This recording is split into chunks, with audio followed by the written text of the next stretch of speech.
Boa tarde a todos, né? Meu nome é Antônio Sara de Alencar, eu sou aluno aqui do regulado programa de mestrado e vou fazer uma apresentação a respeito de um artigo chamado Modelagem e Simulação de um motor BLDC sem sensor, usando a abordagem de espaço de estado. Começamos aqui pelo índice. Eu dividi a apresentação em 6 etapas a respeito do artigo, mais a conclusão. Na introdução eu vou falar um pouco sobre motores elétricos e também um pouco sobre o que é o motor BLDC. Na segunda etapa eu vou falar um pouco sobre a construção e o princípio de operação do motor BLDC. A terceira eu vou falar sobre a modelagem matemática, na quarta espaço de estado, na quinta a simulação, na sexta os resultados e por último a conclusão. Começando aqui, eu só gostaria de um feedback de vocês, porque eu ainda nunca apresentei aqui pelo Meet, eu gostaria de saber se está tudo certo aí com o som. Está ok ontem. Ok. Começando aqui na introdução, motores elétricos. Os motores elétricos geralmente é definido como um dispositivo que converte uma forma de energia em outra, em energia mecânica, com os motores elétricos sendo um membro específico da família dos motores. Eles convertem energia elétrica em energia mecânica. Aqui nas figuras a gente tem uns princípios de funcionamento de um motor, né? Aqui temos um condutor conduzindo eletricidade, né? Temos uma corrente que gera um campo eletromagnético. Aqui já temos uma espira conduzindo corrente que gera esse tipo de formato de campo. E se nós colocarmos mais espiras, a gente vai ver que esse campo vai se tornar cada vez mais reto, né, em linhas retas, seguindo o eixo, né, do conjunto de espiras ou então as bobinas. Já que a gente tem uma espira que está imersa, digamos assim, a um campo magnético, e esse campo ele tem um fluxo magnético B1, com a espira tendo um fluxo, com a espira tendo um fluxo magnético B1 e o campo um fluxo magnético B2 aqui que não está aparecendo. Essa interação entre os dois fluxos vão gerar duas forças, F1 e F2, que vão fazer o movimento rotacional da espira. E aqui uma equação, né, das forças, né, elas vão ser igual ao produto vetorial dos fluxos. Também temos um torque aqui envolvido, que no caso tem a ver com os fluxos, vezes também o diâmetro da espira. Bom, a classificação dos motores. Eles podem ser classificados, os motores elétricos, como motores de corrente contínua ou motores de corrente alternada. Os motores de corrente contínua geralmente são classificados pelo tipo de excitação, ou como é organizada a excitação, podendo ser motores shunt, motores série, tendo também um tipo de motor de corrente contínua que já difere fisicamente dos outros, que são os motores síncronos de corrente contínua sem escova, que é o objetivo aqui do artigo, que é o motor BLDC. Já os motores de corrente alternada são classificados como motores de indução e motores síncronos a ímãs permanentes. Dessa tipo de classificação dá para notar duas similaridades entre os motores, que são esse termo aqui, motores síncronos, né? Então, aqui uma pergunta que pode surgir, se os motores BLDC são motores síncronos, porque eles são classificados como motor de corrente contínua, né? Bom, isso aqui é uma certa discussão no meio acadêmico, mas o que nós podemos inferir disso é que os motores de corrente contínua sem escovas, eles não funcionam só, digamos assim. Precisam de um outro componente para funcionar, que é o controlador de corrente, né? Então, esse controlador ele é alimentado com corrente contínua, por isso que alguns autores colocam como corrente contínua. Além do que os motores de corrente contínua sem escovas foram derivados, né, do estudo dos motores de corrente contínua, ou seja, eles utilizaram alguns conhecimentos já obtidos dos motores de corrente alternada para melhorar ainda mais o motor de corrente contínua. Aqui, o caso dos motores de corrente contínua sem escova, aqui eu falo um pouco sobre algumas utilizações deles. Esses motores, eles combinam algumas características boas dos motores de corrente contínua com os motores de corrente alternada. possibilitando alta confiabilidade com alta eficiência e por um custo mais baixo em comparação ao motor escovado, convencional, motores de indução e até mesmo motores síncronos de corrente alternada. Aqui temos dois usos dos motores BLDC. O primeiro uso é na automotiva. Esse foi um projeto que eu fiz no Instituto Federal, para uma competição. Já o segundo uso é na utilização de na área, digamos assim, de drones, né? Na área aérea. Os motores eles estão localizados nesse ponto que vocês podem ver. No uso no veículo elétrico, esse motor ele está bem aqui, né? Por ser um motor sem escovas, ele é bem compacto em relação ao motor de corrente contínua convencional, podendo ficar até mesmo sendo fabricado para servir como um cubo de uma roda, né? No caso, o motor nesse veículo é a própria roda. Já aqui nós temos uns 4 motores BLDC sendo utilizados no drone. No caso, eles geram o impulso necessário para manter o drone no ar. Claro, eles são equilibrados, né? E uma diferença entre esses dois motores, aqui no primeiro motor, eu tenho um motor BLDC com sensor. Ou seja, na construção dele existem 3 sensores do tipo Hall, que eles são necessários para fazer o sincronismo desse motor. Já no segundo tipo de motor, ele é um motor sem escovas, ou também chamado de brushless. Eles não têm sensores do tipo Hall para detectar mudanças para detectar a posição do rotor. No entanto, eles funcionam utilizando outras técnicas, né, de detecção de posição. Nesse presente artigo, a gente vai trabalhar um pouco mais sobre esse tipo de motor brushless sem escovas.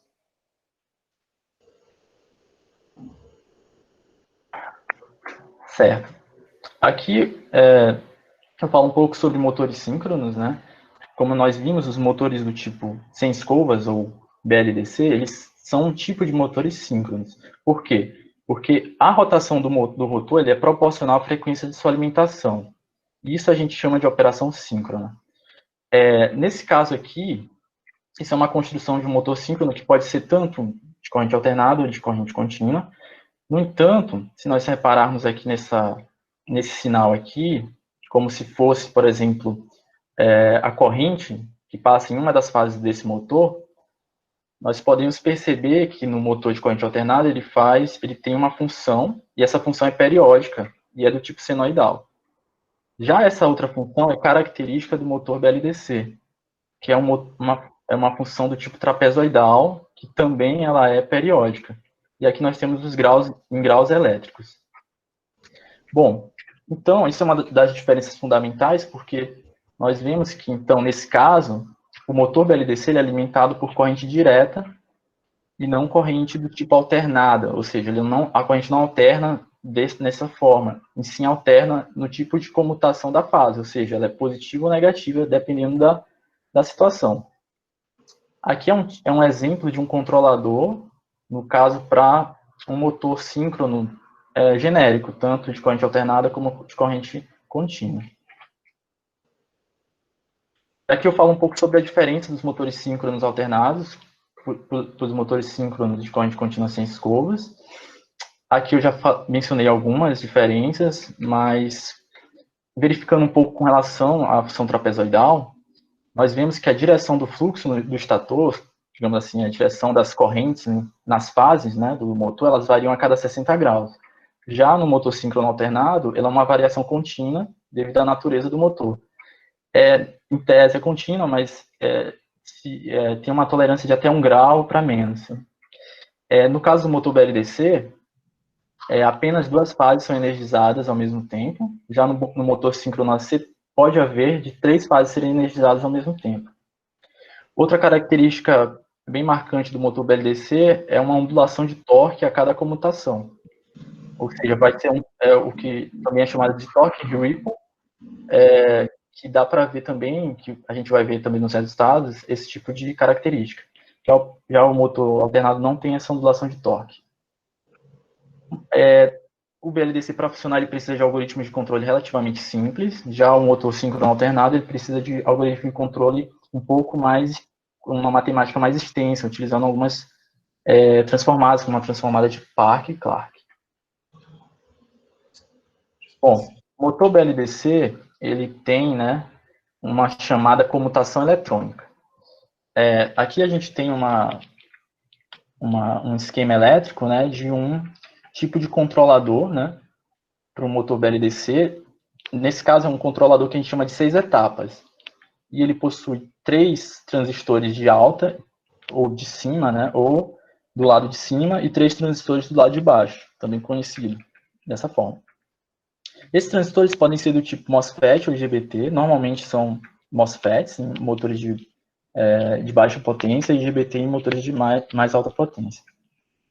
Aqui nós também temos um diodo, que esse diodo vai funcionar também como diodo de flyback em algumas situações, nós vamos ver posteriormente. E, bom, como é feito esse tipo de comutação? Eu vou explicar mais aqui.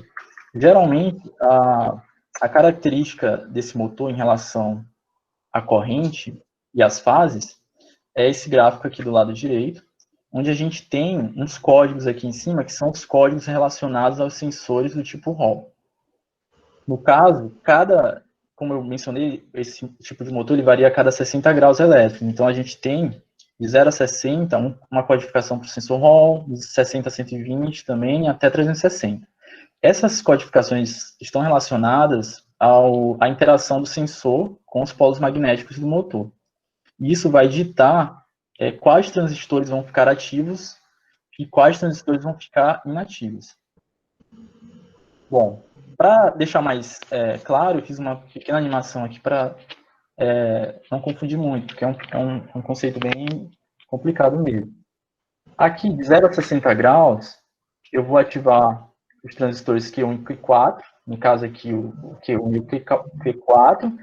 Essa corrente que está indo aqui do Q1, ela vai passar pela fase A e sair pela fase B.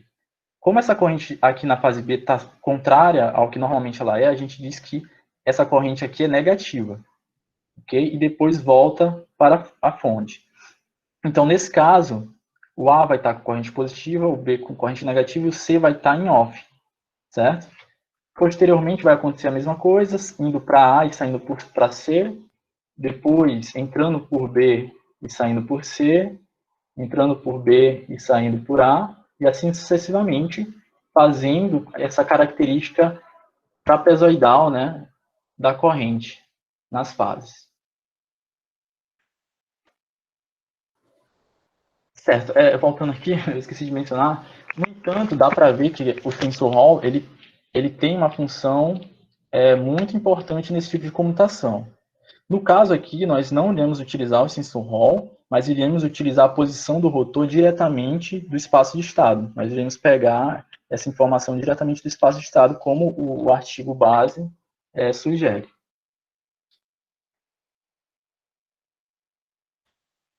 Aqui eu falo um pouco sobre a modelagem matemática do motor BLDC. Esse diagrama elétrico aqui é uma versão simplificada daquelas fases que nós vimos, só que aqui já é mais expandida com a resistência, a indutância e a força contra-eletromotriz. Desse esquema elétrico, eu tirei algumas equações que eu irei utilizar na minha abordagem. Nesse caso, eu fiz uma relação com as tensões entre fases, VAB, e VBC e VCA. E também eu utilizei uma equação, no caso, do torque elétrico do motor. Esse torque elétrico ele vai ser igual a constante de atrito vezes o ômega-m, que é a velocidade do rotor, mais J, que é a inércia do rotor, vezes a derivada da velocidade do rotor, mais um torque de load, ou torque de carga. Esse torque de carga ele vai simbolizar, ou melhor, ele vai representar uma carga que for aplicada externamente ao motor. No caso, por exemplo, para ficar mais ilustrativo, você, por exemplo, segurar um eixo de um motor, né? Você vai gerar um torque de carga nessa equação de estado, ou nessa equação aqui. Ok? Bom, continuando. Sim, faltou mencionar aqui também que, como esses motores síncronos são motores balanceados, então os termos de resistência das fases e indutância são iguais em todas as fases. O que vai diferir entre eles é o EA. Esse EA é o que a gente chama de força contra-eletromotriz. E ela não vão ser igual, porque não se elas fossem iguais, não haveria o sincronismo. Então, elas vão ter que estar, elas vão ter que variar conforme a rotação do motor.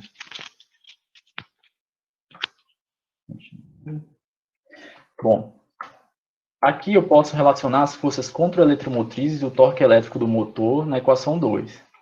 Expandindo aqui a força eletromotriz, nós temos que ela vai ser esse valor KE, que é a constante da força contra-eletromotriz, sobre 2, vezes o ômega-m, que é a velocidade angular do rotor, vezes uma função a ser definida, que é o θe. E assim, sucessivamente, para as 3 fases. O que difere aqui entre as fases é esse menos 2π sobre 3 e esse menos 4π sobre 3. Isso aqui são defasagens que a gente aplica na própria função da força contra-eletromotriz, simbolizando, né, a defasagem das 3 fases do motor. Aqui temos uma outra equação para o torque elétrico, só que dessa vez relacionando as forças contra-eletromotrizes com as correntes. Substituindo as forças contra-eletromotrizes aqui de cima na equação, a gente vai ter essa expressão aqui para o torque elétrico, que é kT sobre 2, e multiplicando a soma dessas funções pela corrente. Bom, outra coisa que deve ter sido notado aqui, que é esse θe. Esse θe é o grau elétrico do meu motor. O objetivo desse artigo é achar o θm, né, que é os graus mecânicos. Então, dá para a gente ver aqui nessa equação aqui de baixo que o θe é igual a P sobre 2 θm. Esse P sobre 2 é o número de polos dividido por 2. Essa expressão P sobre 2 significa também pares de polos. Então, se você tem um motor com 16 polos, os pares de polos vão ser 8 polos, que é o caso do motor a ser analisado. Bom, a gente viu na equação 2 que temos uma função a ser definida, f de θe. Essa é uma função que tem que ser periódica, ela pode ser senoidal ou trapezoidal. No nosso caso, ela vai ser trapezoidal, e uma das formas de representar, que eu tive um pouco de dificuldade, né, porque a representação de um sinal senoidal é mais simples, né, digamos assim, principalmente numa simulação. Mas, para a função trapezoidal, eu tive que fazer, digamos que, umas correlações.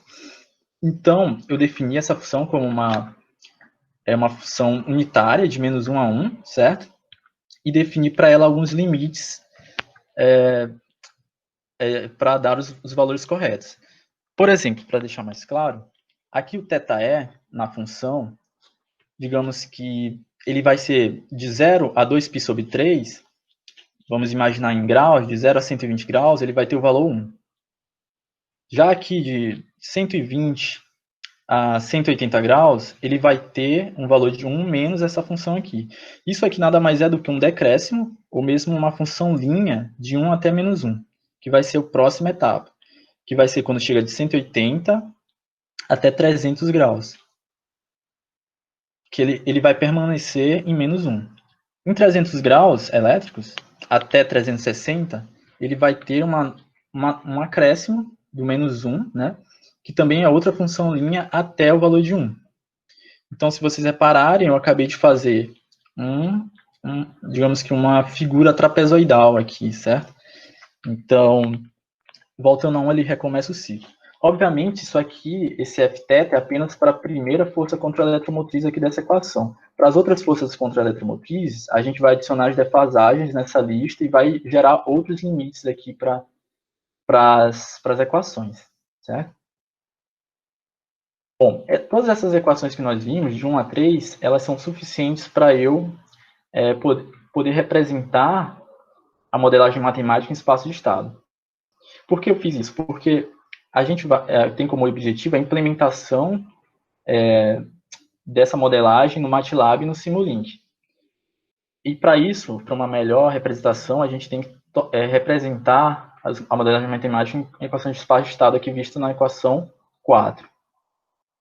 Bom, manipulando as equações já obtidas, com base na lei de Kirchhoff das tensões, nós podemos também, aqui nas tensões entre fases, representá-las como uma matriz aqui na equação 5. Essa matriz por si só ainda não representa a modelagem matemática de espaço de estado, então a gente vai ter que fazer algumas outras manipulações. Como visto aqui na equação 6, a equação 5 ela é uma combinação linear entre as outras equações, certo? Então, com isso, eu posso proceder com a representação utilizando apenas duas das equações. No caso, eu vou utilizar apenas a equação VAB e VBC, e com isso eu vou deixar elas eu irei manipular elas para obter um valor uma equação diferencial. Então, manipulando essa matriz, eu consigo obter uma equação diferencial para a corrente A, para a corrente B, que é igual aqui à equação 6. Já para a corrente C, como nós sabemos também que a soma das correntes em um motor síncrono é igual a zero, temos então que a derivada de IC dt vai ser menos a derivada de A dt, menos a derivada de B dt. Pegando essas duas equações e jogando para cá, nós temos essa outra expressão. Então, nós temos três expressões diferenciais para proceder com o estado de espaço. No entanto, isso aqui ainda não é suficiente, porque a gente precisa de outros tipos de equações para determinar a posição do rotor. E essas equações são denominadas equações da parte mecânica da modelagem. Então, da equação do torque elétrico, nós temos que essa equação já vista anteriormente.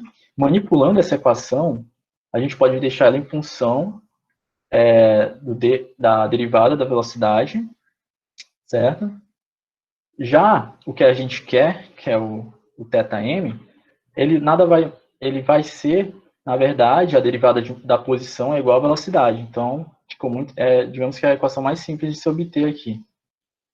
Então, nós já temos 5 equações diferenciais, e com elas a gente pode fazer, então, a descrição em espaço de estado do motor BLDC, que é nessa forma aqui da equação 9 e da equação 10. Então, aqui ela está todas as equações já obtidas anteriormente, com as derivadas da corrente e também a derivada da velocidade com a posição do rotor, com a matriz IT, né,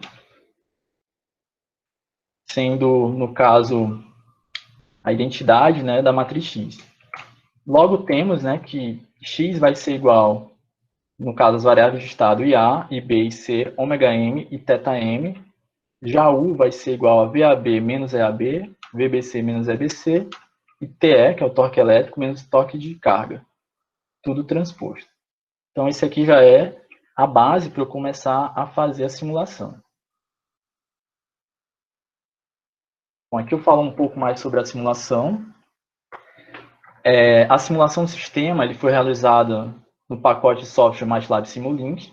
Ele possui 3 blocos principais, que eu denominei como motor BLDC, bloco comutador inversor e bloco de controle. No caso, o controle aqui é o controle do tipo PID discreto. E fora esses outros controles, nós temos algumas outras características aqui da minha simulação. Eu coloquei uma chave manual, porque eu precisei verificar, no artigo original não tinha, mas eu tive essa curiosidade de verificar o modelo em malha aberta e comparar com os parâmetros do motor. Eu utilizei um motor real para fazer essa simulação e eu queria compará-los.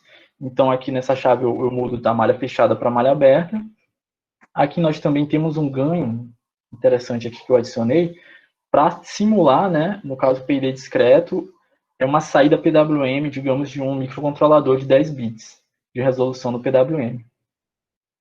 Já aqui nós temos os sinais de referências que eu coloquei, mas posteriormente nos resultados eu vou explicar melhor. E temos aqui também no TL uma sequência, né, de torque de carga. Nos resultados vai ficar melhor explicado, mas essa sequência nada mais adiciona uma carga no motor para eu verificar como ele se comporta mediante uma carga externa. Aqui temos outras manipulações, né, como transformar de radiano para graus, os scopes para verificar.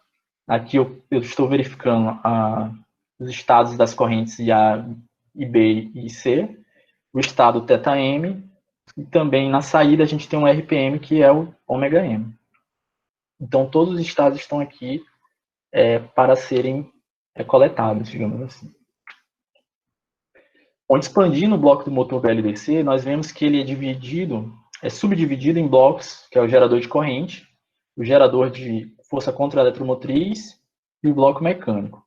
Eu também adicionei uma máscara para a gente colocar os parâmetros do motor. A ideia aqui é eu pegar um motor existente e colocando os parâmetros dele e simulando. Então, isso aqui a ideia é funcionar para outros tipos de motores de BLDC.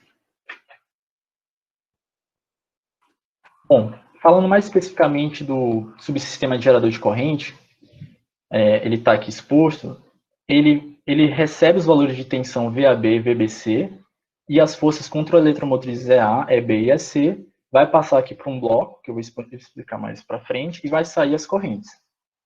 Certo? O primeiro bloco do estado IA, ele é nada mais do que uma equação que a gente já obteve e pode ser retirada novamente do espaço de estado, que é a equação da derivada da corrente A. Só que eu quero a corrente A. O que eu vou fazer? Eu vou integrar, né, os termos dessa derivada. Já IB é a mesma coisa, e C é mais simples ainda, porque eu pego as correntes obtidas e subtraio elas, né? Já o bloco da geração da força contra-eletromotriz, como eu mencionei, né, toda aquela história da força da forma de onda trapezoidal, para eu colocar isso em prática, eu utilizei uma ferramenta aqui do Simulink chamada Lookup Table, certo? Eu já vou explicar. Então, mas aqui, inicialmente, a gente vai receber θe e ômega-m nas entradas, e vamos ter como sair dessa função trapezoidal linha, que eu chamei, que é um sinal multiplexado, né? Que é o TR'-A, TR'-B e TR'-C, para cada fase. Também vai sair as forças contra-eletromotrizes EA, EB e EC. Bom, esses sinais vão ser aqui multiplexados e enviados para os blocos. Para o primeiro bloco, a gente vai pegar o θe e o ômega-m e vai sair com essas saídas que eu já mencionei.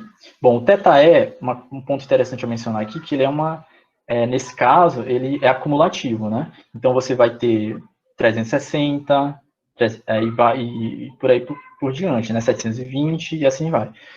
Não é interessante, pelo que a gente já viu na nossa função trapezoidal, ter esses valores. Então, bem aqui, eu faço uma função resto, né? Com relação a 2π, e vai me dar, por exemplo, se eu entro aqui 370, faço a função resto, ela vai me sair o valor de 10 graus, né?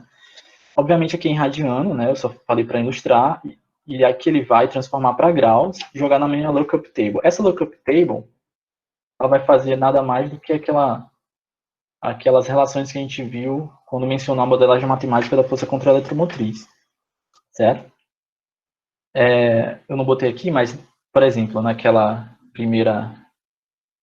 lista da equação, se não me engano, a 3, a gente viu que de 0 a 120 o valor é 1, de 120, eu não sei se vocês estão vendo o ponteiro, mas de 120 a 180 é uma função linha, né, que liga os dois pontos. Aqui é 1 e aqui é menos 1. De 120 a 300, você permanece menos 1, depois sobe novamente para 1, finalizando o ciclo. As outras lookup tables, eles vão ser diferentes, né? Porque eu mencionei que para cada fase os limites são diferentes. Então, com isso, eu consigo gerar, né, a função trapezoidal em cada fase. Essa função trapezoidal ela vai passar por um ganho K2, que é a constante elétrica sobre 2. E essa relação aqui, para facilitar na simulação, eu chamei de TRA', ou seja, uma função trapezoidal linha, digamos assim. Esse TRA', ele vai multiplicar pelo ômega-m, aqui dá para ver também aqui, né, para gerar as forças contra-eletromotrizes, A, EB e EC. Né? Temos aqui o termo ômega-m multiplicando K sobre 2 vezes a função trapezoidal. Bom, aqui nós temos já o sistema mecânico, o bloco mecânico.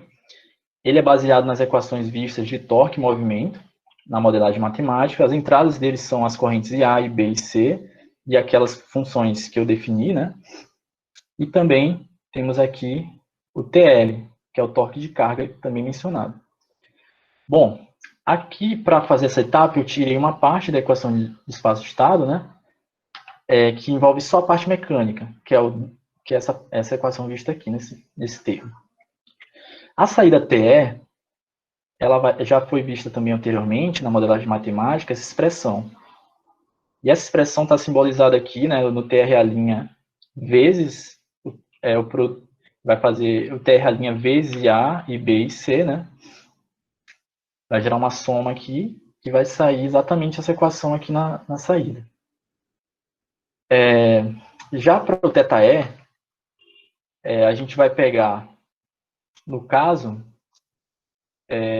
utiliza esse somador, que vai pegar o TE, vai subtrair pelo TL e subtrair por esse ganho B que está multiplicando o ômega-m bem nesse ponto aqui. E esses termos vão passar pelo ganho 1 sobre J e vai me dar essa expressão bem aqui. TE menos TL menos beta, B ômega-m sobre J. E essa expressão nada mais é do que essa expressão a gente pode ser obtida aqui também, né, do espaço de estado, derivada de, no caso, derivada de ômega-m, dt é menos bj ômega-m, tá aqui, menos te, ou no caso, te menos tl sobre j, né? Então eu peguei essa expressão. Logo, o ômega-m vai ser a integral dessa expressão aqui, que está bem aqui. Então, essa é a saída ômega-m. Já para a saída θm, nós vamos pegar aqui, né, a derivada de θm é igual a ômega-m. Então, o θm vai ser o quê? A integral de ômega-m. Então, a gente vai pegar o ômega-m, passar para o integrador e obter Tm. Para o torque eletromagnético, que é interessante para a medição ou para gerar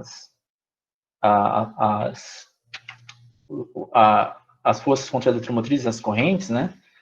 A gente só multiplica pelo par de polo, que eu havia mencionado, que é o número de polos sobre 2. Então, nós temos aqui o θe.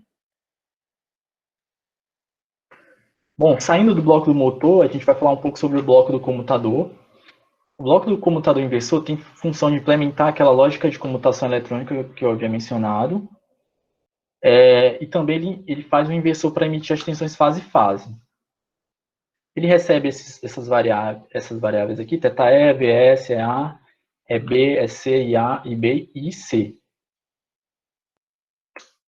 Assim, para tentar explicar de uma maneira mais simples, na verdade, isso aqui ele vai fazer a inferência aqui desse Vs de A para B em cada grau elétrico, digamos assim, né? De 0 a 60, você vai ter esse tipo de circuito aqui, que tem esse diodo de flyback aqui, que a gente viu na comutação eletrônica, que está no controlador de carga do motor.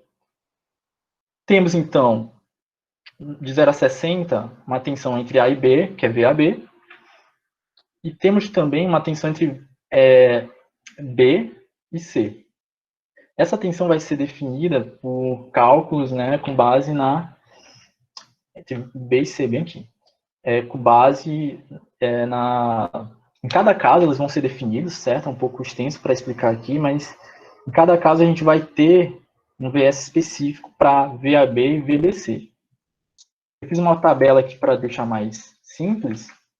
Então, o ângulo elétrico de 0 a 60, se a corrente do diodo for C maior que 0, VAB vai ser VS e VBC vai ser 0. Se C for menor que ou igual a 0, ou seja, se tiver uma corrente reversa aqui nesse primeiro caso, o diodo de flyback, nós vamos ter um VS em VAB, e já no VBC temos essa equação aqui gerada da análise do circuito. A gente vai fazer isso para todos os ângulos, né?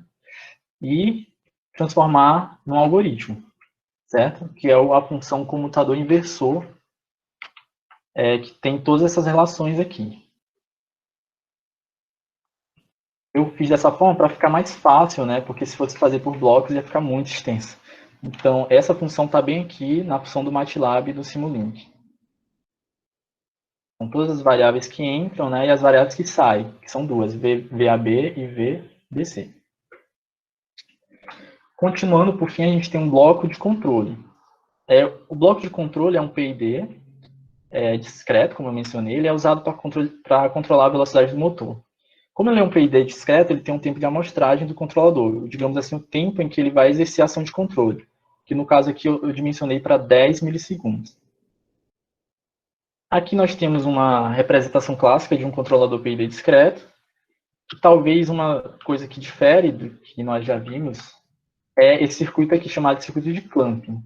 Esse circuito de clamping, ele está aqui para evitar um fenômeno que ocorre chamado de wind-up, que ele é o erro que ocorre quando o valor analisado atinge seu valor máximo. Ou seja, quando o meu motor atinge o valor máximo,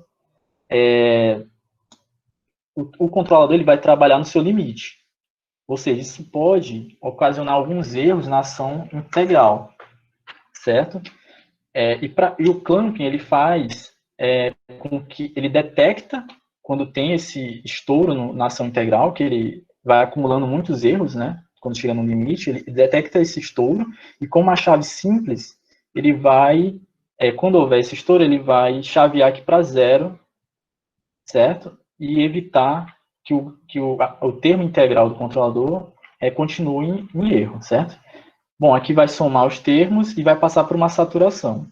Eu coloquei uma saturação aqui porque eu estou simulando um PID, né, um controle real. Né? A saturação, nesse caso, ele vai de 0 a 12 volts, né, simulando a entrada de tensão do controlador do motor. Bom, esses foram todos os blocos da simulação. E com isso eu fiz digamos assim, eu botei para rodar o sistema. No caso, nós temos os resultados da simulação, que vamos verificar os resultados usando a modelagem proposta. A simulação, como eu tinha mencionado antes, foi feita em duas configurações do motor, uma em malha aberta e outra em malha fechada, e aqui eu adicionei, né, o datasheet do motor utilizado. Então, é um datasheet real de um motor, com os parâmetros que eu utilizei também, derivados desses parâmetros desse motor. Eu peguei aqui os principais parâmetros, né, que é a tensão nominal de 12 volts, a velocidade sem carga de 4.370 RPM, corrente sem carga de 151 mA, resistência do motor por fase 0.6, indutância do motor por fase 0.280 mA, constante de torque 25.5 Nm e assim por diante. Esses parâmetros eu adicionei naquela máscara que eu criei no bloco do motor e coloquei para funcionar. Os primeiros resultados são na simulação em malha aberta. Ela foi feita num tempo de 1 segundo, com a aplicação de uma carga de 30 Nm em 0,8 segundos. Então, aqui explicando ainda mais, né, a simulação, de 0 a 0,5 segundos, eu apliquei uma tensão de 12 volts, que é a tensão nominal do motor. Então, você vê aqui o crescimento da rotação até chegar na tensão nominal. Bem aqui, eu diminuí a tensão pela metade, para 6 volts, então aqui a gente já tem um decréscimo na rotação, para aproximadamente 3.200 e 2.700 RPM. Continua funcionando até 0,8, que é quando eu aplico, no caso, torque de carga, né? No caso, uma carga de 30 mil Nm. Como dá para ver, há um afundamento aqui na rotação e ele não recupera. Isso é uma das características mais marcantes de sistemas em malha aberta, né? Então, você aplica uma carga no motor e ele não recupera a sua rotação. Bom, o valor final sem carga foi de 4.410 RPM, e o valor real sem carga, que é o valor do motor, especificado no datasheet, é de 4.370 RPM. Eu tive um erro de aproximadamente 0,91%. Bom, continuando na simulação de malha aberta, aqui a gente tem uma verificação da corrente, né, no motor, ou nas fases do motor, né? Então a gente tem um pico de corrente no início, né, saindo da inércia, novamente um pico de corrente quando eu vario a rotação do motor, e outro pico de corrente quando eu adiciono a carga, né? E se mantém. Bom, para uma análise mais simples, eu peguei uma faixa quando ele estava na sua tensão nominal, que foi de 0,522 a 0,525. O valor real sem carga do motor, ele está em 0,15 ampere em tensão nominal, né, e sem carga. Aqui eu não cheguei a fazer uma análise da corrente, né, eu fiz apenas uma análise visual, então dá para ver que a corrente nas fases, ela se aproxima muito a esse valor do datasheet do motor. Eu não fiz não teve tempo ainda o suficiente, eu não achei uma metodologia muito boa para fazer a medição em correntes trapezoidais. Mas a corrente real, o valor real, assim, só olhando aqui as correntes das 3 fases, dá para ver que se aproxima muito o valor real. Bom, aqui já estamos vendo a simulação em malha fechada. Ela é feita em 4 segundos, com aplicação de carga de 30 mNm em intervalos alternados, que é aquele bloco que eu mencionei, de sequência de carga. E as constantes do controlador utilizado foi Kp igual a 0,02349, Ki 4,6979 e o termo derivativo eu coloquei como zero, certo? Na verdade, é um controlador tipo PI. Bom, aqui nós temos a velocidade em azul como sendo o nosso set point, né? O valor de referência. E em vermelho nós temos aqui o valor da simulação. Bom, de 0 a 2 segundos, a gente vê que eu coloquei aqui numa referência de 2.500 RPM, certo? E de 2 a 4, eu coloquei uma referência de 1.500. Bom, o que nós vemos aqui, com a aplicação da carga, por exemplo, eu apliquei uma carga aqui em 0,75 segundos a 1,25 segundos, ou seja, eu apliquei uma carga mais ou menos 0,5 segundos. Então, quando eu aplico a carga, dá para ver que a velocidade decai e depois se estabiliza. E quando eu retiro a carga, por ela já estar trabalhando num ritmo de corrente e tensão um ritmo de corrente um pouco mais elevado do que o normal, quando você retira a carga, a tendência do motor é o quê? É ele correr ainda mais. Então, quando eu retiro a carga, o motor começa a correr mais livre, sobe, o controlador detecta e estabiliza. Novamente aqui eu mudo o set point, então a gente já tem um decréscimo. E também eu coloquei aqui para também medir em outras velocidades, no caso 1.500 RPM. Ele tem uma característica semelhante ao que eu obtive em 2.500 RPM. Bom, o RPM de pico, eu fiz uma análise mais nesse primeiro quadrante aqui. Eu obtive o RPM de pico de 2.633 RPM em 0,16 segundos, ou seja, o tempo que ele atinge o pico. Já a estabilidade desse sinal eu obtive em 0,35 segundos. Bom, o overshoot, né, digamos assim, foi de 5,32% em relação à minha referência. Continuando a análise da simulação em malha fechada, nós temos aqui o gráfico das forças contra-eletromotrizes e as correntes. Em uma escala mais reduzida, para a gente poder ver, de fato, esses sinais. Então, dá para ver aqui o EA, o EB e o EC em cada fase. Dá para reparar também que eles são, no caso, alternados, né? Já a corrente segue o mesmo padrão, certo? Em cada fase. E temos aqui alguns dados mecânicos, né? No caso, também eu coloquei em outra escala, de 0 a 0,5 segundos. Nós temos aqui o ângulo elétrico do motor, o ângulo mecânico, digamos, a posição elétrica do motor, a posição mecânica e o torque eletromagnético gerado em toda a simulação. Bom, o torque elétrico, como dá para ver, ele aumenta a sua velocidade, são muitos, né? Porque ele deriva também do torque mecânico. Então, tá aqui, como os pares de polos são 8, essa diferença entre eles é de 8 vezes. Então, se você tem 10 sinais aqui, você vai ter 80 aqui, né? Só para exemplificar. Então, aqui a gente vê aquele negócio que a gente tinha mencionado da quebra. Você chega em 360 graus, você quebra e volta para impedir que ele passe, né, direto. Então, aqui eu também fiz no θe. Já o torque eletromagnético, a gente vê o padrão aqui do torque. Nós temos aqui, geralmente, esse padrão quando eu aplico a carga, né? Tem um aumento no torque. Aqui também quando eu retiro. E outro padrão de torque elevado quando eu adiciono a carga. As conclusões. O desenvolvimento desse trabalho ocorreu de maneira simples e prática, aplicando os conceitos referentes do modelo espaço-estado, E o objetivo do projeto, que foi modelar e simular um motor do tipo BLDC sem sensor, usando a abordagem de espaço de estado, foi alcançado, possibilitando assim o uso dessa ferramenta em novos trabalhos, né? E aqui a referência bibliográfica utilizada. Eu agradeço a todos, né? E é isso.